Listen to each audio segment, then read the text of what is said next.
Bapak, Ibu, dan saudara-saudariku yang terkasih, kita pagi hari ini akan merenungkan satu tema menyambut Tuhan yang hadir. Saudaraku, meyakini bahwa Tuhan itu ada, itu jauh lebih mudah dibandingkan meyakini dan mengalami bahwa Tuhan itu hadir. Saya yakin saudara di sini karena saudara dan saya percaya Tuhan itu ada. Para teolog, para filsuf berusaha untuk membawa kita pada pembuktian-pembuktian bahwa Tuhan ada. Dan itu sangat meyakinkan kita bahwa Ia sungguh-sungguh ada.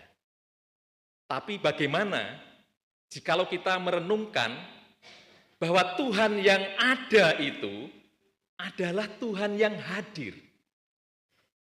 Itu sesuatu yang sangat berbeda. Juga bagi orang Kristen. Kadang-kadang kita meyakini kan bahwa Tuhan itu ada, tetapi dalam pengalaman hidup kita, apakah Tuhan itu hadir? Kenyataannya banyak orang Kristen pada waktu menghadapi masalah-masalah hidup, di dalam batin yang terdalam seringkali berseru, di mana Tuhan itu? Artinya, dia sedang meragukan bahwa Tuhan hadir. Apa sih artinya Tuhan itu hadir?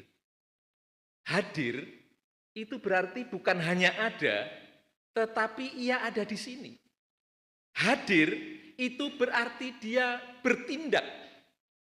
Hadir itu berarti Dia membersamai kita. Para istri, para anak di rumah, kita meyakini ya bahwa ayah kita itu ada. Tapi seringkali tidak hadir, Bapak Ibu.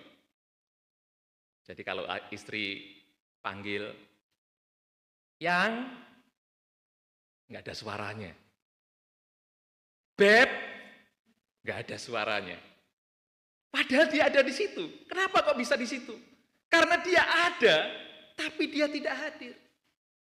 Dia ada, tapi tidak sedang bersama kita. Mungkin sedang sibuk dengan pekerjaannya. Mungkin sedang sibuk bikin status WA. Saya kadang-kadang heran ya, sekarang bukan hanya ibu-ibu loh, yang suka moto makanan pada waktu makan. Bapak-bapak juga jepret-jepret. Makanan belum dimakan, difoto dulu. Oh iya. Difoto, sudah difoto, dikembaliin, nggak jadi. Kalau pesen di rumah ya. Nah, saudaraku, ada belum tentu hadir. Kita percaya bahwa Allah ada, tetapi belum tentu kita mengalami Allah yang hadir. Dan juga belum tentu kita meyakini bahwa Tuhan sungguh hadir di dalam hidup kita.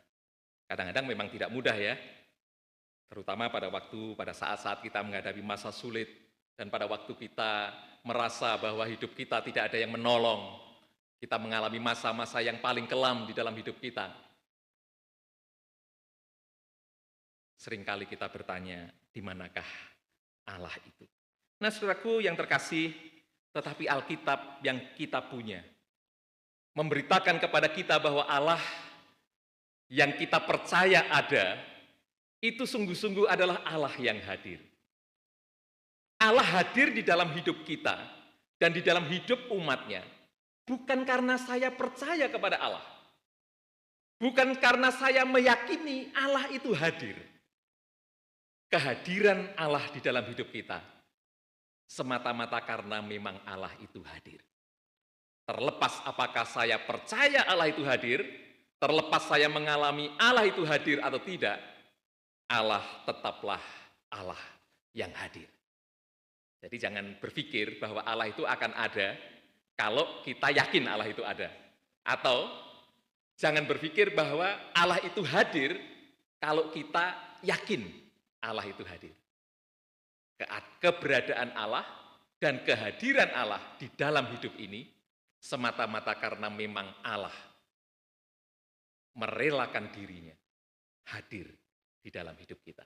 Bapak Ibu, bacaan Mazmur kita sebenarnya sangat menarik. Kalau Bapak Ibu membaca dari ayat 1 sampai dengan ayat terakhir, Aduh, itu mazmur yang sangat menyentuh. Mazmur yang menyatakan kehadiran Allah di dalam kehidupan Daud. Mazmur yang bukan hanya berbicara tentang sebuah keyakinan bahwa Tuhan ada di dalam hidupnya, tetapi juga di dalam pengalaman hidup Daud. Sehingga kalau saudara membaca di dalam ayat yang ke-9 yang tadi dinyanyikan dengan indah. Kasihani aku ya Tuhan, sebab ku rasa sesak. Daud menyatakan satu teriakan kepada Allah. Daud berseru kepada Allah, kasihani aku ya Tuhan. Kenapa hal ini menyatakan bahwa Daud meyakini bahwa Allah itu hadir?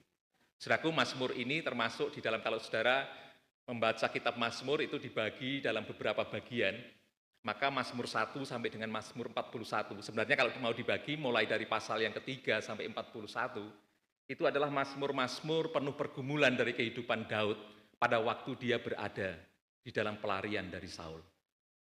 Saudara nanti membaca, jadi Mazmur itu tidak semua ditulis oleh Daud ya, jadi ada yang ditulis oleh Asaf, ada yang ditulis oleh Bani Korah, ya, ada beberapa penulis di sana, mungkin lebih dari 7 penulis di dalam kitab Mazmur. Tapi Mazmur 3 sampai dengan Mazmur 41, sebagian besar bicara tentang satu pergumulan yang sedang dihadapi Daud. Dan di dalam Mazmur yang kita baca ini sangat menarik Bapak Ibu. Kenapa? Karena Mazmur menyatakan dengan hati yang sungguh-sungguh pada waktu dia berteriak kepada Allah, kasihani aku ya Tuhan. Maka kalau saudara membaca dengan teliti, apa sih yang dialami oleh pemazmur dalam kondisi yang seperti itu? Dikatakan di sana, dia sakit hati dan merana. Hidupnya dipenuhi dengan duka dan keluh kesah. Kekuatannya merosot, tulang-tulangnya menjadi lemah.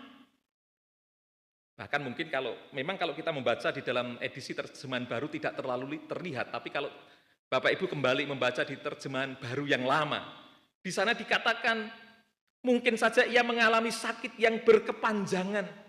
Sampai-sampai ketika orang melihat dia, itu orang lari. Bukan hanya musuh-musuhnya, tetapi orang-orang yang ada di dekatnya. Mungkin saja itu satu kondisi yang menjijikkan di dalam hidupnya. Sementara dalam keadaan itu dikatakan ia mendengar, kalau saudara baca di dalam nyanyian tadi. Ia mendengar bahwa lawan-lawannya sedang merencanakan untuk membunuh dia. Jadi Bapak Ibu, ini satu kondisi yang kadang-kadang saya bayangkan kasihan sekali. Bukan hanya secara fisik dia menjadi lemah. Dikatakan tulang-tulangnya menjadi lemah, tubuhnya menjadi lemah.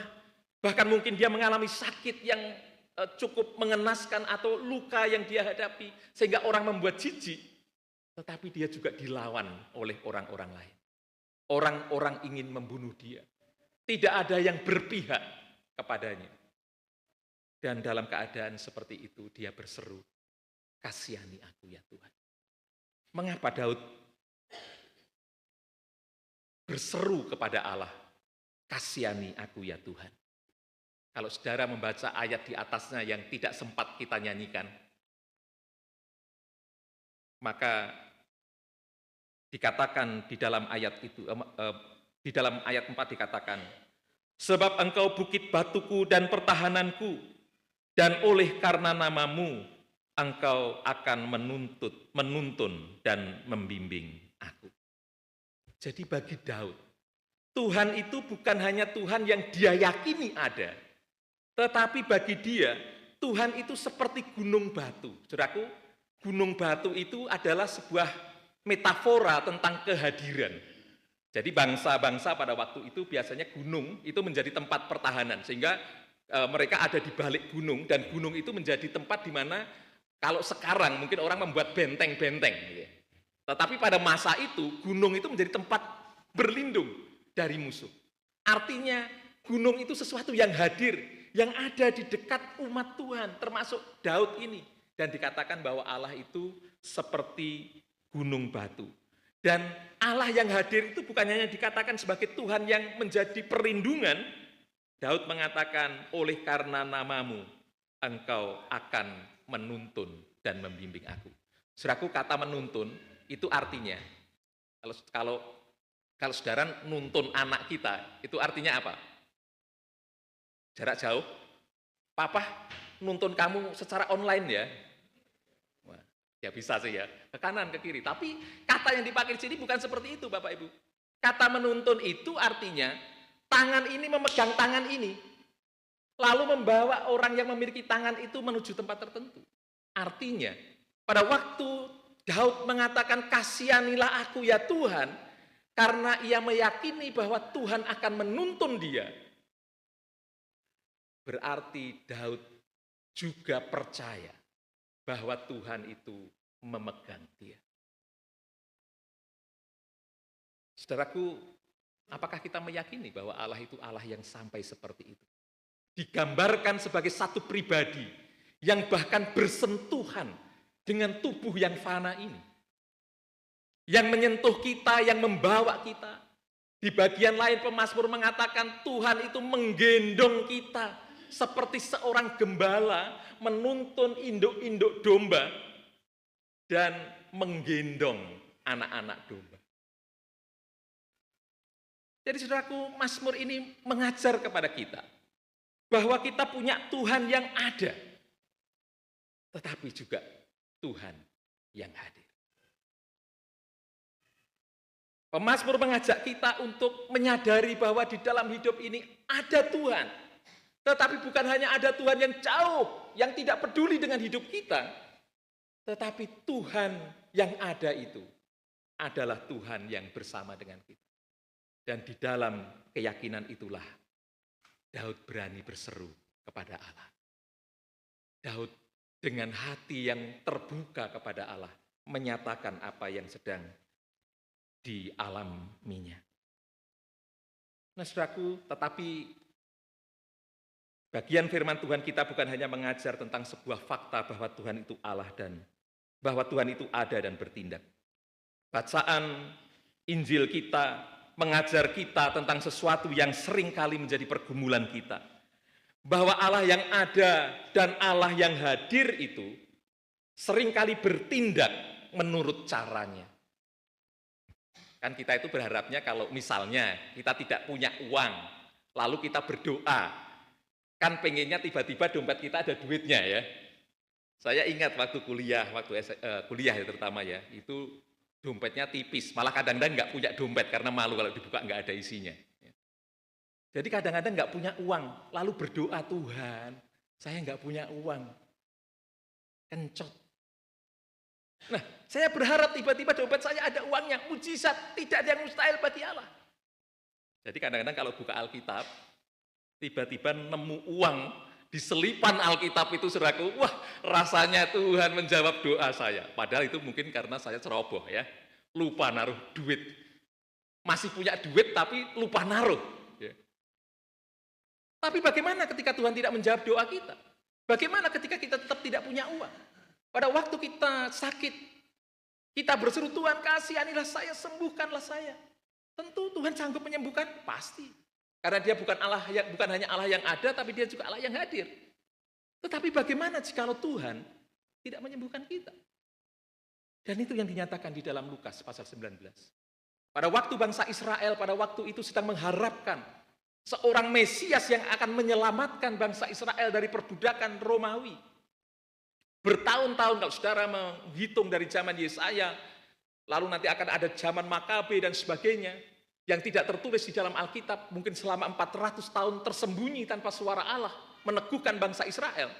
Tetapi bangsa Israel tetap berharap kepada janji Allah di dalam kitab Yesaya, bahwa Tuhan akan mengirimkan Mesias itu. Mereka punya harapan datangnya seorang Mesias. Dan betul Tuhan memberikan Mesias itu. Datang di dalam diri Yesus. Yesus adalah sang Mesias yang diutus oleh Allah untuk menyelamatkan Israel. Dan ia memasuki Yerusalem. Tetapi apa yang terjadi, saudaraku? Mesias yang diharapkan itu bukanlah Mesias dengan pakaian baju sirah, dengan besi yang luar biasa, dengan senjata, dengan pasukan berkuda. Kalau saudara membaca dari bacaan yang tadi kita baca, maka dikatakan di dalam ayat 29. Ketika ia telah dekat Betfage dan Betania yang terletak di gunung yang bernama Bukit Zaitun, Yesus menyuruh 2 orang muridnya dengan pesan, "Pergilah ke kampung yang di depanmu itu. Pada waktu kamu masuk di situ, kamu akan mendapati seekor keledai muda tertambat, yang belum pernah ditunggangi orang. Lepaskanlah keledai itu dan bawalah kemari." Saudaraku, Mesias yang seharusnya menyelamatkan bangsa Israel, harusnya seorang panglima tentara perang, hadir di dalam satu pribadi, yang pada waktu dia akan pergi ke Yerusalem untuk melaksanakan tugasnya sebagai Mesias, yang dia lakukan adalah mencari seekor keledai. Dia tidak menyusun pasukan yang besar, dia tidak mencari bantuan untuk mendapatkan kuda-kuda yang perkasa, dia tidak menghimpun dana untuk bisa membeli baju sirah.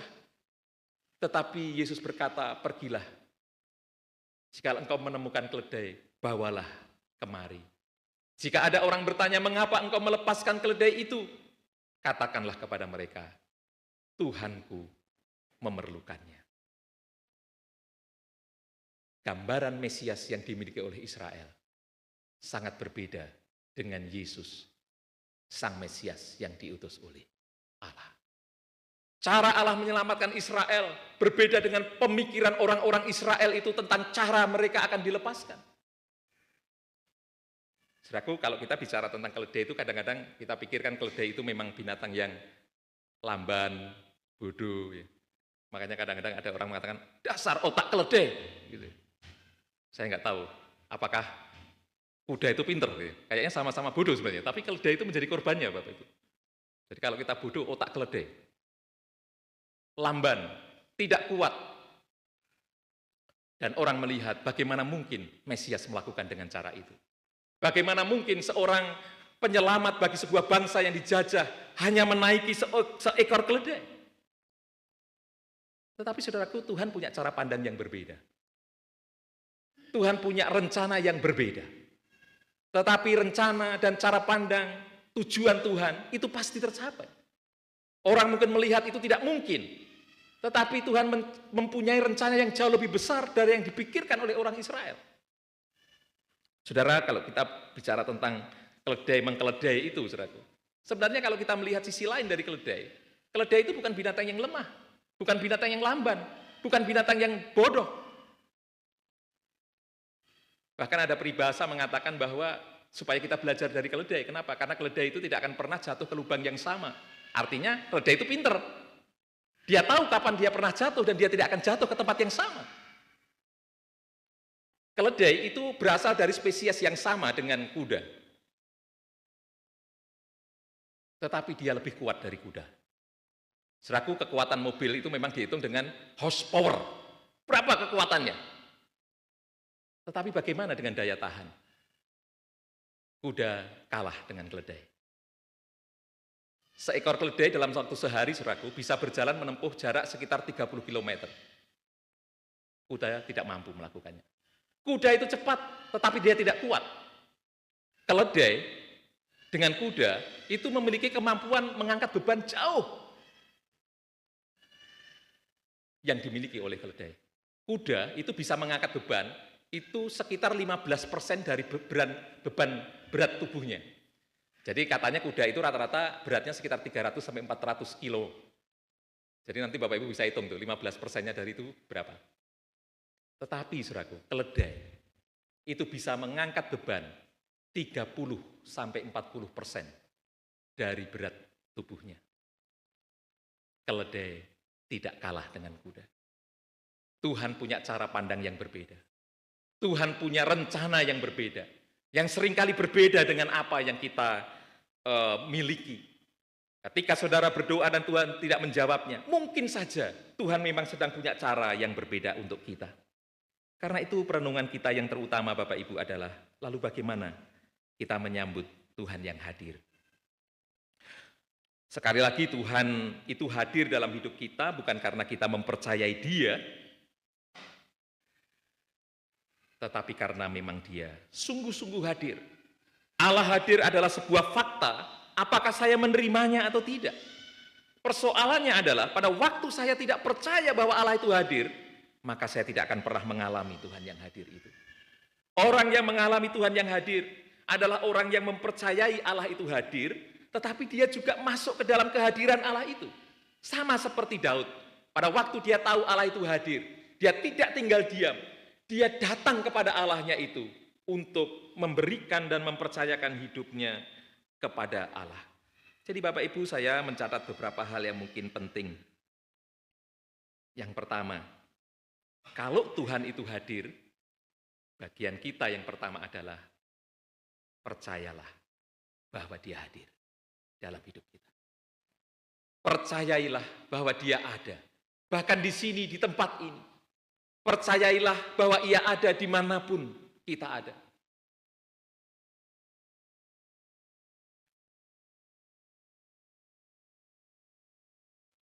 Mazmur 31 ayat 14-16. Tetapi aku kepadamu aku percaya ya Tuhan. Aku berkata Engkau Allahku. Masa hidupku ada di tanganmu. Lepaskan aku dari musuh-musuhku dan orang-orang yang mengejar aku. Buatlah wajahmu bercahaya atas hambamu. Selamatkanlah aku karena kasih setiamu. Saudaraku, kalau saudara perhatikan ayat ini, Daud mengatakan, tetapi aku. Itu di dalam ayat 14. Artinya apa?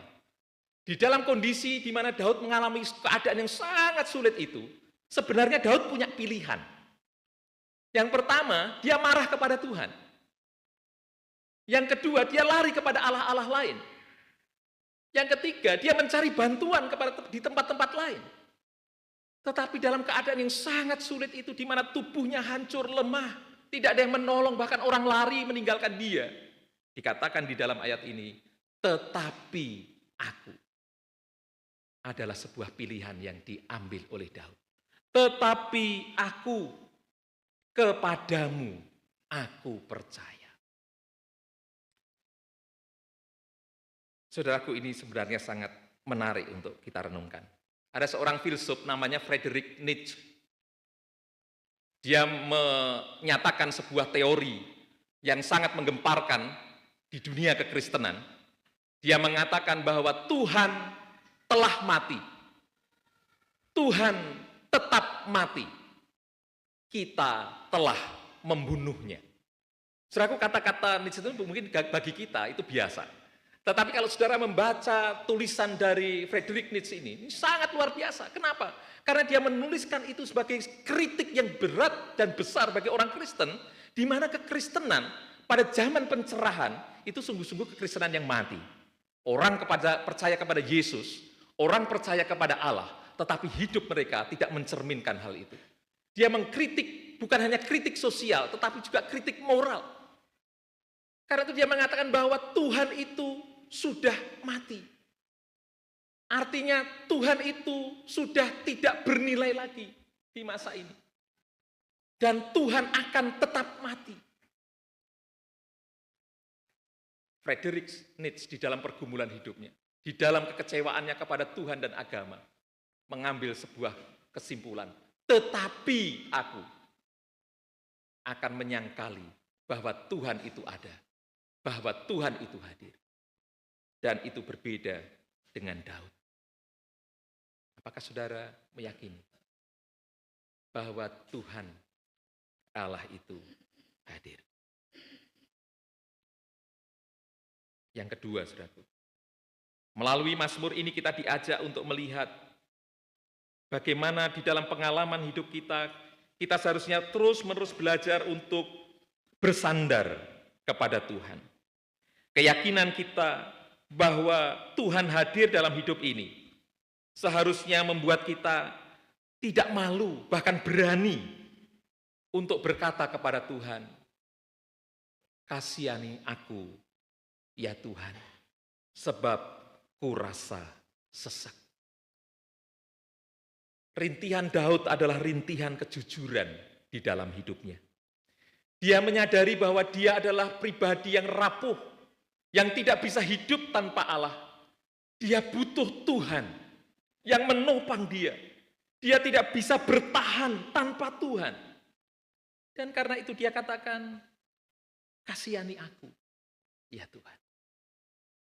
Saudaraku, siapa di antara kita yang tidak mengalami pergumulan hidup?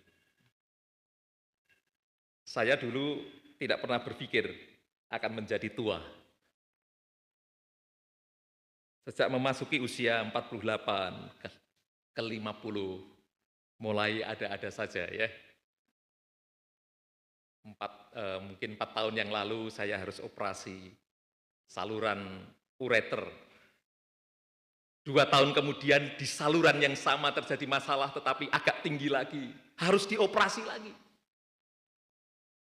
Masa-masa itu masa-masa sulit, saya katakan kepada Tuhan, Tuhan, akhirnya rapuh juga.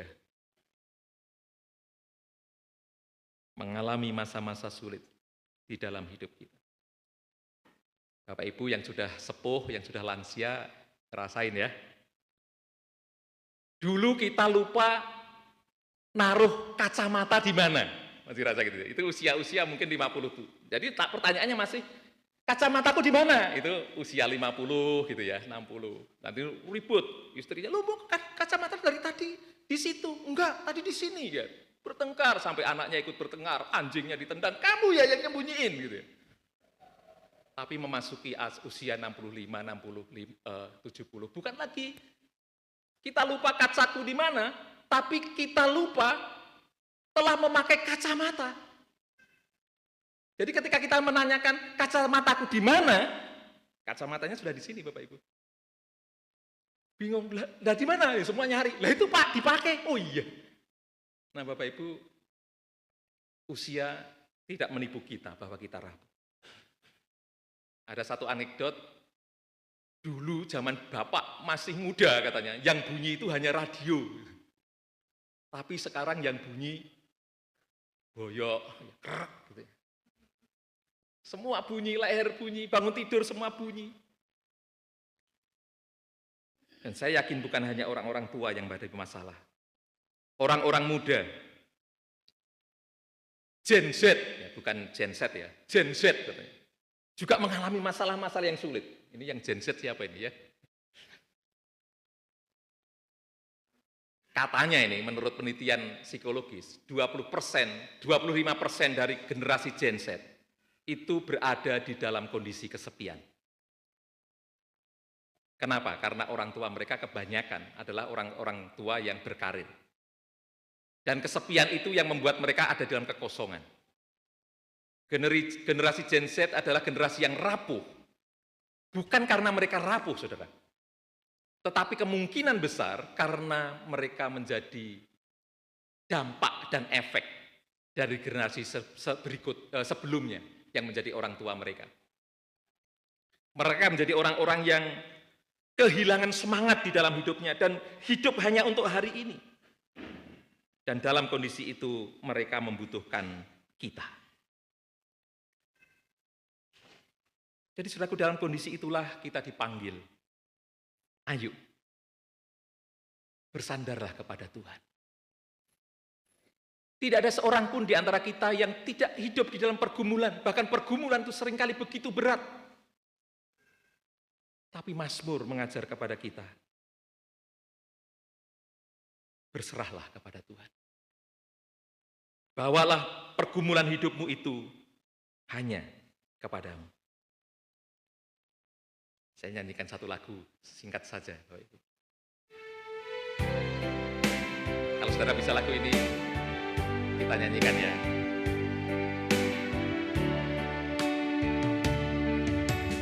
Bila kau rasa gelisah di hatimu, bila kalang kabut tak menentu hidupmu, ingat masih ada seorang penolong bagimu. Yesus tak pernah jauh darimu.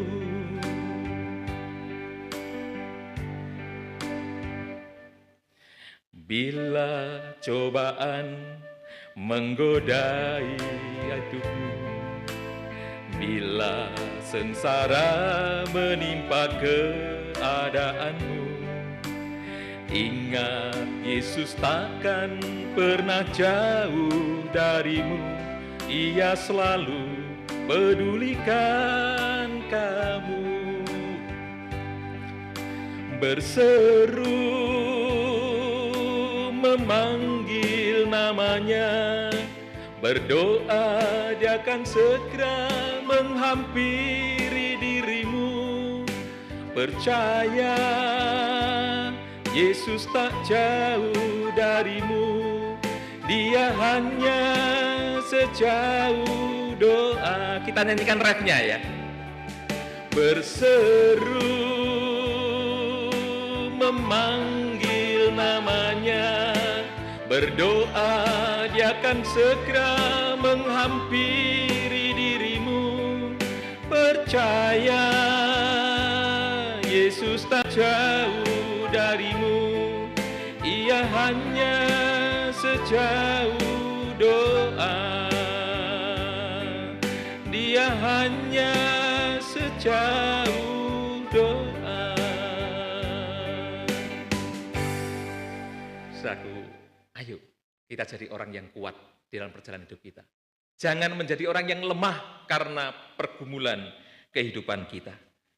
Minggu ini kita akan bersama-sama merenungkan hari-hari sengsara Kristus. Pergumulan di Taman Getsemane. Ketika Ia berkata, Tuhan, biarkanlah cawan ini lalu daripadaku, tetapi janganlah kehendakku melainkan kehendak-Mu yang jadi. Dan dalam perjalanan sengsara berikutnya, Yesus ditangkap, didera, diludahi, dan kemudian dibawa ke Golgota untuk disalibkan. Dan di sana Dia berkata, Eloi, Eloi, lama sabachthani.